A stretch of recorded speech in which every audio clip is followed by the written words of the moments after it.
आपको पता है हम होम मेकर्स ना बहुत ही सियानी होती हैं। हमें पता होता है कि हमने घर को किस तरीके से लेकर चलना है, चीज़ों को कैसे ऑर्गेनाइज़ करना है, घर के छोटे छोटे काम जो पेंडिंग होते हैं उनको किस तरीके से करना है, कौन सा रूल हमने अप्लाई करना है, घर के कामों के साथ साथ बाहर के काम कैसे करने हैं। कुछ होम मेकर्स ना सिर्फ घर के काम करती हैं बल्कि बाहर के कामों की भी जिम्मेदारी उन्होंने ली होती है, और ना सिर्फ बाहर के कामों की जिम्मेदारी, घर बाहर और सारा कुछ कामों का जो पिंडोरा बॉक्स का बैग होता है ना वो उन्होंने उठाया होता है। आप इस तरह से समझ लें कि home making is like an umbrella. एक अम्ब्रेला होती है, एक छतरी होती है जिसके नीचे सारे काम गोल गोल घूम रहे होते हैं, और एक्स्ट्रा एड ऑन जो होता है ना उन होम मेकर्स के लिए, जैसे कि मैं घर के कामों के साथ बाहर के काम भी करती हूँ, तो वो थोड़ी एक्स्ट्रा ड्यूटी हो जाती है। लेकिन कोई बात नहीं, आज के ब्लॉग में आप लोगों के साथ में शेयर करूँगी कि कौन सी ऐसी टिप्स होती हैं जो मैं अप्लाई करती हूँ, कौन से ऐसे फॉर्मूला होते हैं जो कि हम अप्लाई करेंगे तो हमारे काम बहुत ज़्यादा आसान हो जाएंगे। आप लोगों के माइंड में आएगा आप भी ये कोई फिजिक्स या मैथ्स थोड़ी है जो हम फॉर्मूला अप्लाई करें,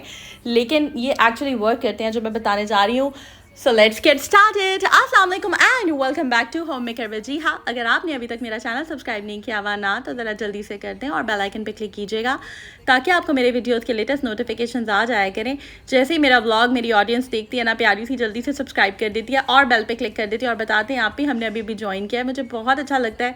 लाइक ज़रूर कर दीजिएगा, मुझे बहुत मोटिवेशन मिलती है। तो सीन्स पहले बता देती हूँ, फिर हम काम स्टार्ट करते हैं, ठीक है।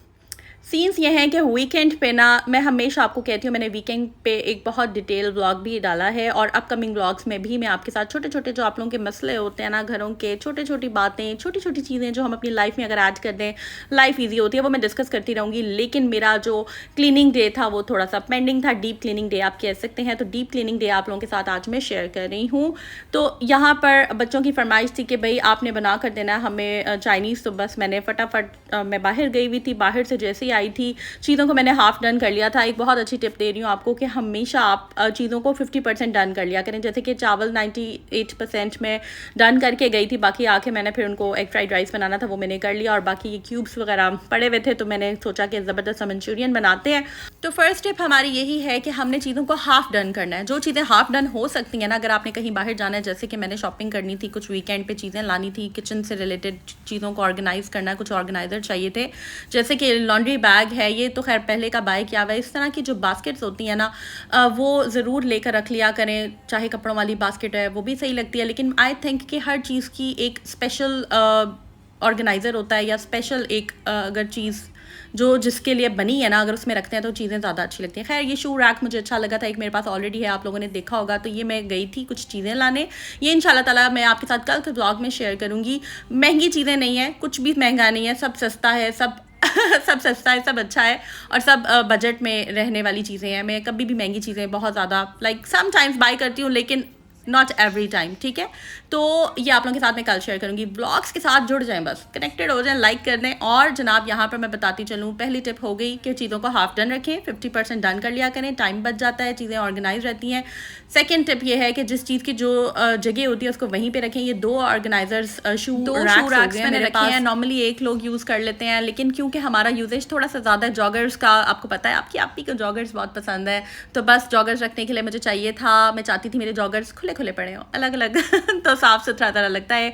मेरे जो थीम है रूम का, जो मेरा मास्टर बेडरूम है वो वाइट है, ऑफ वाइट बेड सेट है, ऑफ वाइट मेरी वाइट वैनिटी आपने देखी होगी, जिसको मैं अभी साफ़ करूँगी, आपको आगे जाकर मैं दिखाती हूँ। तो इसलिए मैंने भी शू रैक्स भी वाइट ऑफ वाइट ही लिए हैं, और दूसरा जो रूम है उसका फर्नीचर मेरा ब्लैक है। तो वाइट और ब्लैक में आजकल हम चल रहे हैं। वैसे मैं प्रीवियसली ब्राउन काफ़ी ज़्यादा यूज़ कर चुकी हूँ पहले, तो अब मेरा लाइक फ्यूचर में भी प्लान है, मुझे ना ऑफ वाइट ज़रा प्यारा लगता है। तो चीज़ों को साफ साफ रखना चाहिए। ये लैम्प्स में लेकर आई थी, आपको मैंने दिखाए थे, तो ये ऑलरेडी साफ़ हैं, बस इसके ऊपर लाइट डस्ट आ जाती है, तो उसको साथ साथ साफ़ करते रहना चाहिए। लेकिन डीप क्लीनिंग जो है हफ्ते में 2 दिन या एक दफ़ा मैं ज़रूर कर लेती हूँ। ये आप देख सकते हैं कि ये ऑलरेडी साफ़ है, बस इसको हमने थोड़ा सा क्लीन ही करना होता है। एज सच चीज़ें बहुत ज़्यादा गंदी नहीं होती हैं, लाइक अगर आप थोड़ा थोड़ा आप उनको ऑन एंड ऑफ साफ़ करते रहें तो वो साफ़ ही रहती हैं। रिमोट्स वगैरह साफ़ कर देती हूँ उस दिन। डीप क्लीनिंग जो डे होता है उसमें गैजेट्स जो होते हैं, आपका लैपटॉप, आपके बच्चों के टैब्स, आपकी जो भी चीज़ें होती हैं वो अच्छे से उनको साफ़ कर लिया। और उसके बाद आपने जो छोटे छोटे काम इस तरह के पाइलअप हुए होते हैं ना, जिनको डेली बेसिस पे टाइम आपको नहीं मिलता, वो एक दिन छोड़ के आप एक दिन कर लिया करें। और एक जो मेथड मैं आपको बताने लगी वो बहुत इंपॉर्टेंट है, वो है 3-2-1 मेथड। मेथड। 3 to 1 में ये है कि आपने क्या करना है, हर रोज़ अपना दिन ऐसे प्लान करना है कि नंबर फर्स्ट के ऊपर आपका वो काम होना चाहिए जो टॉप प्रायोरिटी है। जैसे कि आज मैंने डीप क्लीनिंग करनी थी, तो ये मेरी टॉप प्रायोरिटी थी, मैंने सबसे पहले डीप क्लीनिंग की। सेकंड जो हमारा काम होगा वो यही था कि जो शू रैक में लाई थी उसको मैंने प्रॉपर्ली सेट करना था, चीज़ों को जो जो ऑर्गेनाइजर्स में लेकर आई हूँ जितने साफ़ हो सकते हैं, जितने सेट हो सकते हैं, साफ़ होने वालों को साफ़ कर लूँगी, नए को सेट करके रखूँगी, वो मैंने करने थे। क्योंकि जब आप वीकेंड पे कुछ शॉपिंग वगैरह करके आए होते हैं ना, तो अक्सर ऐसे होता है कि बैग्स पड़े ही रहते हैं, वो थैले पड़े ही रहते हैं, तो हमने उनको सेट करना होता है। समटाइम्स टाइम नहीं मिल रहा होता, लेकिन यहाँ पर आज मैंने यही सोचा था कि मैंने ये वैनिटी प्रीवियसली मैंने साफ़ की थी आप लोगों के सामने, तो ये माशाल्लाह साफ़ है। परफ्यूम्स ऑर्गेनाइजर्स ऑलरेडी साफ़ हैं, इनको बस मैंने अब लाइट सी जो डस्ट होती है ना उसको साफ़ करना होता है। तो ये इंपॉर्टेंट बात है कि फर्स्ट हायरार्की में जो सबसे इंपॉर्टेंट काम है वो करें। अब आप देखना है, आपने देखना है कि आपके घर में कौन से इंपॉर्टेंट काम है। मेरे इतने ज़्यादा तो पाइलअप नहीं हुए होते क्योंकि मैं साथ साथ करती रहती हूँ। तो आज बस मैंने ऑर्गेनाइजर्स कुछ सेट करने थे, कुछ मैंने कपड़े जो मेरे प्रेस होकर आए थे उनको मैंने सेट करना है। वो मैं आपको आगे जाकर दिखाऊंगी कि किस तरीके से मैं अपनी बेडशीट्स वगैरह ऑर्गेनाइज़ करके रखती हूँ, किस तरह से मैं चीज़ों को सेट करती हूँ। जो टिप यही है, बस मोटी मोटी टिप्स मैं आपको बताऊंगी कि आपने जो चीज़ यूज़ की है ना उसको उसकी प्रॉपर जगह पे रखें। अब जैसे कि ये मारिया बी की ग्लासेस मैंने रिसेंटली परचेज़ की है, मैंने यूज़ कर ली है, मैं अपने ट्रिप पे लेकर गई थी, एक दो मेरे पास और हैं, बस अब मैंने फ़िलहाल इसको यूज़ नहीं करना आजकल, और कोई और देख लेंगे, तो इसको मैं रखने लगी हूँ साइड पे, ठीक है। इसी तरह जब मैंने कोई सीजन्स वगैरह देख ले, भाई वीकेंड पे बहुत आपकी आपी ने ड्रामे देखे, अब इसको हमने साइड पे रख देना है। बहुत मैंने तो चिल पार्टी की है वीकेंड पे, ठीक है, तो ये बहुत ज़्यादा ज़रूरी होता है। तो अब जनाब ये इंपॉर्टेंट काम था हमारा। आपकी आपी के ना 3 to 1 मेथड के अंदर ये चौथा भी ऐड हो गया, क्योंकि मैंने छोटे छोटे ऑर्गेनाइजर्स जो बच्चों के थे ना वो सेट करने थे, क्योंकि आपको पता है कि बच्चों के कामों को भी हमने साथ साथ करना होता है। तो मुझे बहुत सारे क्वेश्चन आ रहे थे, आप ही कौन से वाले कलर्स यूज़ करते हैं। तो बच्चे जो है ना वो कोई भी मार्कर्स डॉलर के भी होते हैं या फिर पोस्का के कलर्स बहुत अच्छे होते हैं, एक्रेलिक पेंट्स हो गए, ये सारी चीज़ें जो है ना बच्चों को मैं ला देती हूँ ताकि बच्चे यूज़ करें, उनके अंदर की क्रिएटिविटी बाहर आए।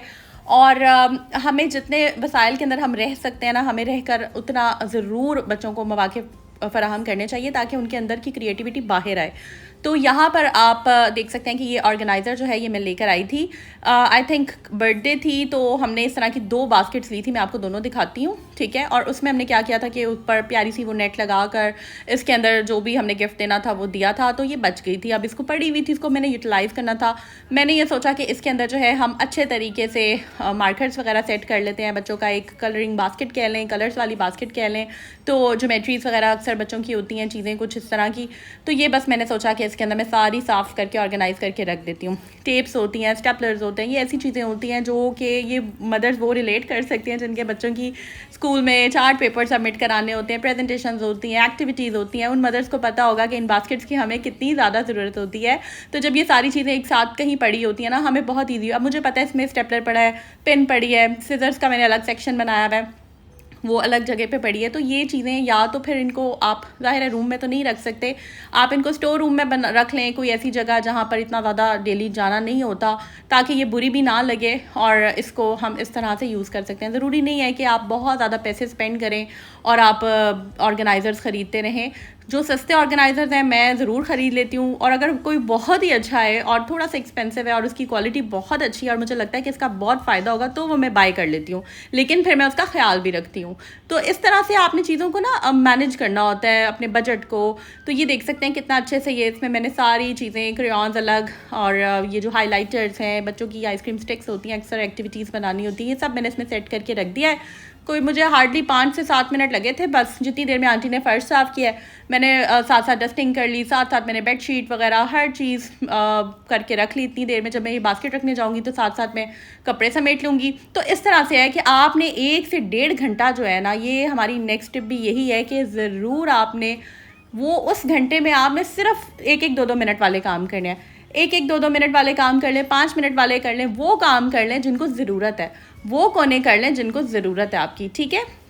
तो बस ये सेट हो गया और ये तकरीबन हमारा हफ्ता गुजर जाएगा। फिर अगर इसमें थोड़ा बहुत बच्चे इधर उधर चीज़ें रख देते हैं तो फिर मैं उनसे कह देती हूँ कि बेटा आप सेट करके रखें। अगर वो रख देती हैं, उनसे हो जाता है वेल एंड गुड, अदरवाइज़ थोड़ी मैं उनकी हेल्प भी कर देती हूँ। ये आप बास्केट देख सकते हैं, ये वाली दूसरी बास्केट है, ये अब पड़ी हुई है, इसको भी आपकी आप ही ने सेट करना है। अब मैं सोच रही हूँ इसमें मैं क्या रखूँ, और हो सकता है इसके अंदर मैं बच्चों से रिलेटेड ही चीज़ें रखूँगी, लाइक अपनी तो नहीं रखूँगी। तो इसमें यह है कि इसी तरह शू बॉक्सेस होते हैं काफ़ी सारे, उनको आप यूटिलाइज़ कर सकते हैं। अक्सर ये जो बैग्स होते हैं खादी के, सफ़ायर के, ये जो बैग्स हम बाय करते हैं कपड़ों के साथ हमें मिलते हैं, इनको भी हम ऑर्गेनाइजर्स बना सकते हैं। तो मेरा जो प्रोडक्टिव डे होता है ना, कभी भी ऐसा नहीं होता कि मैं मील स्किप कर दूं, लाइक खाना कोई और मुझे पका दे तो मैं ये काम कर लूं, ऐसा नहीं होता। आपको पता है एक समझदार होम मेकर जो होती है ना, वो खाने को खुद अपने हाथ में रखती है। अक्सर ऐसे होता है कि हाथ में रखने से मुराद ये है कि हेल्पर्स के हाथ में नहीं देती। बहुत सारे लोग होते हैं जो हेल्पर से खाने पकवाते हैं, तो मेरी आदत है कि मैं खाना खुद पकाती हूँ, काम मैं अपने खुद करती हूँ। तो यहाँ पर पहले मैं टिप दे देती हूँ और फिर मैं आपसे थोड़ी सी दिल की बातें किए बगैर, आपको पता है कि आपकी आपी का ब्लॉग चलता नहीं है। तो यहाँ पर जनाब जो प्लांट्स मैं लेकर आई थी, इनके भी ऑर्गेनाइजर्स मैंने ये लिए थे, कुछ मैंने ऑर्डर दिए, मैं वो इंशाल्लाह मेरे आज आ गए होंगे, वो मैं जाकर ले लूँगी। तो ये कुछ प्लांट्स से इनका आपने ख्याल रखना है, जिसको जिस दिन पानी देना है, कुछ पौधों को रोज़ पानी नहीं देना होता, कुछ को रोज़ देना होता है, वो आप देख सकते हैं। यहाँ पर आप देख लें कि बस साइड टेबल ऑलरेडी साफ़ है, बस इसको मैंने माइक्रोफाइबर क्लॉथ लेकर, कोई सा भी, ज़्यादातर ना ये गाड़ियों वाले में यूज़, जो डस्ट है वो बहुत अच्छे तरीके से साफ़ हो जाती है। और उसके बाद ग्लास क्लीनर मैं यहाँ पर क्लीनिट का यूज़ कर रही हूँ, उससे मैंने साफ़ कर लिया, वो बड़ा अच्छा रहता है। कुछ DIY भी मैंने बनाए हैं काला तेल और पानी डालकर, लेकिन वो मैं रूम में फर्नीचर वगैरह पे बिल्कुल भी यूज़ नहीं करती। उससे सिर्फ मैं किचन की जो काउंटर होता है या जो पतीलियाँ वगैरह होती हैं उससे वो साफ़ करती हूँ। काला तेल ईज़िली सदर बाज़ार से मिल जाता है या किसी भी लोकल मार्केट में आपको किसी भी पंसार से इजीली मिल जाएगा। तो खैर यहाँ पर साथ ही साथ मैंने बेड की जो बैक है उसे भी साफ़ कर लिया। टिशू रोल मैं लाजमी रखती हूँ बेड की साइड टेबल्स पे, और ड्रेसिंग टेबल पे भी एक होता है, किचन में भी होता है। तो यहाँ पर रोल के अलग से बॉक्सेस भी होते हैं, लेकिन मुझे कंफर्टेबल रहता है, मैं बस ये रोल रख देती हूँ। हर एक की अपनी अपनी तरीक़ेकार होता है। मेरी लाइफ थोड़ी सी सिंपल है, मैं थोड़ा सा मिनिमलिस्ट टाइप हूँ, बहुत ज़्यादा चीज़ें मैं नहीं रखती हूँ, जितनी चीज़ें मुझे चाहिए मैं उतनी ही यूज़ करती हूँ। यहाँ पर आप देख सकते हैं कि इस तरह का एक जो डस्टर, इसमें फाइबर्स होते हैं, माइक्रो फाइबर्स, ये आराम से डस्ट पार्टिकल्स को रिमूव कर देते हैं। और थोड़ा सा आपका जहाँ पे चीज़ों का हाथ नहीं जा रहा होता, पिछले दिनों मैंने इसको धो दिया था, अच्छे से साफ़ कर दिया था, और अब इसको जस्ट मैंने ऐसे साफ़ करना है ताकि इससे डस्ट साफ़ होती रहे। उसके बाद फिर किसी दिन जो डीप क्लीनिंग डे होगा उसमें हम इसको फिर वॉश कर लेंगे, ठीक है।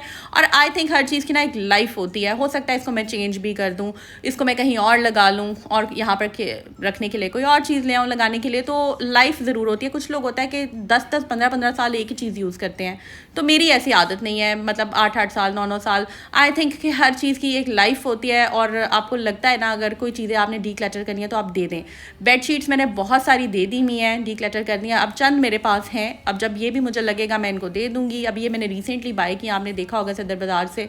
तो बस अब मैं क्या करती हूँ कि मैं बेडशीट्स जो है ना वो भी दे देती हूँ साथ प्रेस होने के लिए, ठीक है। ये 2 ऑप्शंस हैं, या तो आप तय लगा कर रख लें, या पे आप प्रेस होने के लिए, जब प्रेस के आप पैसे दे ही रहे हैं तो साथ मैंने बेडशीट्स भी दे दी। अब यहाँ पर आप देख सकते हैं कि जो मेरे कपड़े मैंने डिज़ाइन किए हुए हैं, लाइफ विद वजीहा मेरा ड्रेस डिज़ाइनिंग चैनल है, वहाँ पर मैंने वीडियोस अपलोड की हुई हैं, और अपकमिंग व्लॉग्स मैंने उनके ऑलरेडी डन कर लिए हैं 50%। वो मैं अब सारे वहाँ पर 1 बाय 1 अपलोड करूँगी, वो ज़रूर देखें। विंटर्स की ड्रेस डिज़ाइनिंग आएगी।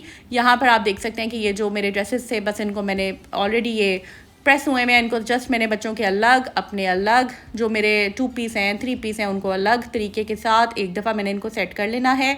हम बहुत ज़्यादा पैसे इधर उधर स्पेंड करते हैं, आपको पता है। अक्सर पिज़्ज़ा खा लिया, ये खा लिया, जंक खा लिया, बाहर निकल गए। इतनी महंगाई है कि बाहर के खाने से मैं कहती हूँ करोड़ गुना ज़्यादा घर का खाना अच्छा होता है। और बाहर जब हम स्पेंड कर रहे होते हैं ना, ये 2000, 2500, 3000 अक्सर ऐसे होता है कि हमारे ऐसे ही लग जाते हैं। यही अगर आप कोई प्रेस वाला लगवा लें, कोई कपड़े प्रेस करने के लिए औरत रख लें, कोई रख लें। मैं वैसे पर्सनली ख़वातीन से जो घर आती हैं ना कपड़े प्रेस नहीं करवाती हूँ। एक तो घर की आपकी बिजली भी लग रही होती है, ऊपर से आपका थोड़ा सा ना आप कह लें कि प्राइवेसी आपकी डिस्टर्ब होती है। तो बहुत सारे ब्लॉगर्स को भी अक्सर मैंने देखा है कि व्लॉग शूट कर रही होती हैं, हेल्पर काम कर रही होती है, वो फिर साफ़ कर रही है, सब कुछ धो रही है, साथ साथ वो वीडियो बना रही हैं। तो मुझे पर्सनली लगता है कि यार खुद काम करने में जो और सबसे बड़ी बात ये होती है कि जो प्राइवेसी है ना आपकी, वो काफ़ी हद तक ख़राब होती है। बहुत सारे लोगों को ये बात समझ नहीं आती। खैर हर एक का एक अपना राय होती है। तो मेरी राय यही है कि हेल्पर्स कि जब आप सफाई के लिए रखते हैं ना किसी को, दिन रात या 24 घंटे के लिए, या फिर सुबह से शाम तक रखते हैं, जब ठीक है आपको कामों का सुकून हो जाता है, लेकिन आपकी प्राइवेट लाइफ जो है ना, आपकी प्राइवेसी का, मुझे ऐसा लगता है कि हमें जो काम हमने उनसे कह के करवाना है, और जितनी देर हमें अक्सर कहने में लग जाती है, उन्हें समझाने में लग जाती है, हम वो काम खुद कर लेते हैं। इससे हमें फ़ायदा होता है कि हम खुद जो है मूव कर रहे होते हैं, तो हमारी हेल्थ बेहतर होती है और तसल्ली रहती है कि हाँ यार ये काम हमने अपने खुद किए हैं। तो खैर यहाँ पर मैं बता देती हूँ कि जो घर पहनने वाले कपड़े होते हैं, या कुछ फैंसी कपड़े या बेडशीट्स वगैरह जो होती हैं, वो मैं दे देती हूँ प्रेस होने के लिए, और फिर ये इनको बस अरेंज करना होता है। तो बहुत अरसा मैं ख़ुद इस्त्री करती थी, मेरी आदत थी। अब तो खैर मैंने आपको जैसे कि बताया कि कुछ पैसे जोड़ के या बजट मैनेज करके या बाहर का जंक ना खाकर जो पैसे कुछ बचते हैं एक चंक निकाल लिया करें लाजमी, और उसमें इस तरह की कोई सर्विस आप ले लिया करें ताकि लाइफ ईजी हो जाए। लाइफ को हमने ईजी बनाना होता है। अब मैं क्या करूँगी कि ये जो सूट आपने देखा होगा रिसेंटली मैंने बनाया था बीच ट्री का, आप लोगों के साथ शेयर भी किया था, बस ये मैं इनको इकट्ठे रख दूँगी। जो आने जाने वाले कपड़े हैं बच्चों के आने जाने वाले अलग, बेडशीट्स अलग, टी शर्ट्स अलग, जीन्स वगैरह अलग, और जो रफ़ ट्राउज़र्स होते हैं घर पहनने वाले, क्योंकि घिसे हुए कपड़ों में घर पहन के जो घिसे हुए कपड़ों में काम करने का मज़ा है वो तो मेरा ख्याल है होम मेकर्स ही जानती हैं। तो खैर यहाँ तक अगर आपने मेरा ब्लॉग देख ही लिया ना तो चैनल सब्सक्राइब कर दे और बेल आइकन पे क्लिक कर दे। बेडशीट्स ये तीनों रखनी है। बेडशीट्स की टिप बता देती हूँ कि हमेशा इनके जो कवर्स हैं वो अंदर रखा करें फोल्ड करके, अक्सर बाहर भी हम रख देते हैं। मुझे पहले नहीं पता था, ये चीज़ें मैंने सीख ली हैं टाइम के साथ साथ और लाइफ काफ़ी हद तक ईजी हो जाती है। आपको पता होता है आपके जो कवर्स हैं पिलो कवर्स वो इधर उधर नहीं होते, तो साथ ही साथ जनाब किचन के काम भी हो जाते हैं। आई होप ये व्लॉग अच्छा लगा होगा। लाइक कर दें, सब्सक्राइब कर दें, शेयर ज़रूर करना है आपने, बेल आइकन पे क्लिक ज़रूर करना है। अपनी दुआ में याद रखें, अपना ख्याल रखिएगा जी। टेक केयर, अल्लाह हाफिज़।